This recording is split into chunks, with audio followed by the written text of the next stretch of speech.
গরম গরম ভাত, কারণ ভাতটা আমি একটু আগেই নামিয়েছি। অন্যদিন তো মাইক্রোওভেনে গরম করে খেতে হয়, বাট আজকে করতে হয়নি, আজকে একটু আগেই করেছি।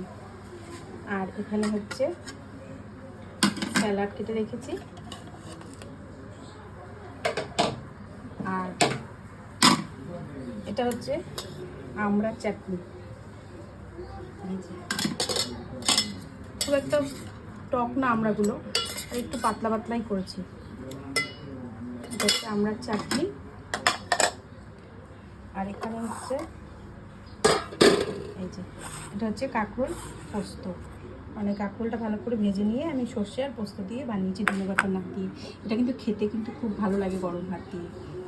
আমার তো ভালো লাগে, তোমাদের কেমন লাগে জানিও। হচ্ছে চিকেন, সানডে যেহেতু চিকেন তো হবেই।